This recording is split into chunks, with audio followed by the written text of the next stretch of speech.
Hey guys, welcome to a devlog of our creepy first-person shooter. The game has changed so much in the last couple months, but it's not without its growing pains. If there's one trait I'm guilty of through a decade of making indie games, it's my need to constantly change everything about my games. This usually doubles the development time, and I'll admit, I'm guilty of this for my current game, Father.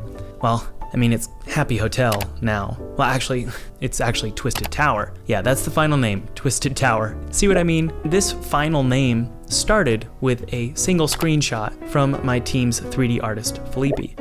It was a twisted tower. And by the way, congratulations to Ice of Spades for coming up with this name in the name competition last week. Email me and I got $100 for you. Buy yourself a nice suit cause you're going places, kid. At the end of this video, I'm going to show you the final design of Twisted Tower and also the beautiful interior of it. It's pretty awesome. I'm really proud of what Felipe and I have created here. But let's start at the very beginning, when these changes really started to build up. And I had a chat with Jay Armstrong, the creator of Cult of the Lamb. He basically asked me what Father's hook was. And again, Father was the name of the original game. The premise was super abstract, and the tower was this giant tree in the archaic remains of the Garden of Eden. I told him that that was the hook, but I knew deep down that's not what he meant. My game needed a mechanical hook, a gimmick, and that sent my mind twisting. So I did a brainstorming session with you guys live and stole your ideas. The hook is something like the rooms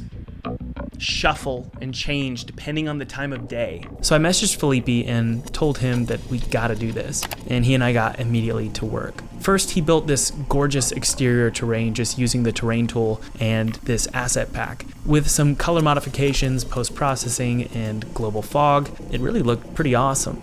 I art directed by basically just referencing Shutter Island over and over and over again.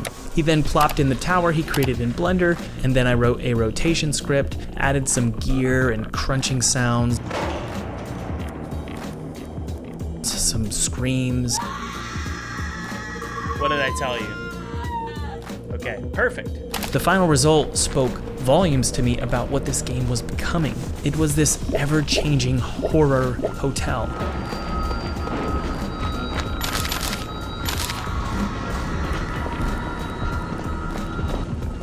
Now, from a story perspective, there's so much to do here. You can kind of think Squid Game, Willy Wonka, and BioShock. I don't know, have a threesome, and they give birth to this twisted, deformed baby. That's Twisted Tower. Mechanically, though, this is where I really get excited. What if the tower changed every week, right? Making it a totally different experience for players, keeping them coming back for more. But Gavin, the creator of Choo Choo Charles, sent me a quick message on Discord after he watched one of my live streams. He basically convinced me on Discord that the tower needed to change constantly. I replied, "How dare the master of hooks give me a hook idea? It's a phenomenal hook. The question is, how?" So I got to work. I started in Photoshop and created 6 different pieces. I then built them out in Unity using Animator. And trust me guys, learning how quickly to build out these mechanics and also do art for a small prototype, it didn't come without its growing pains for me. And I can make that easy for you with my free goodies below. My 3D course is totally free. My 2D game kit is below, totally free. I used that to make a game for PewDiePie in 14 days. And there's also a free webinar below about how to secure 6 figures in funding with your prototype and actually go full time. I thought I'd let you know because they're super helpful. Link is in the description. So yeah, anyway, this process is called, obviously, prototyping, right? And for me, this didn't used to be so obvious. I used to just polish a turd, hence the constant changes to my games. But this prototype worked. It was really fun.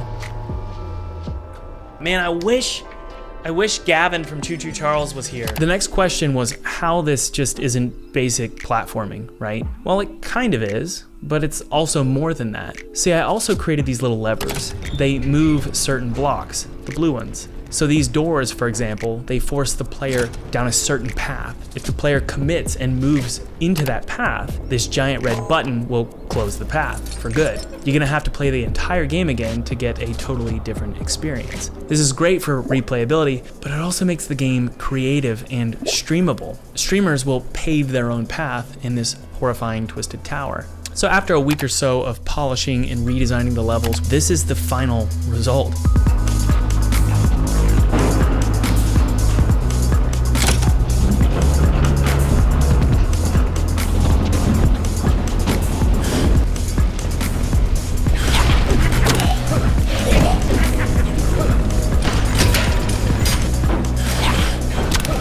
And you know, I think this game is just a manifestation of what me and Felipe both knew during production.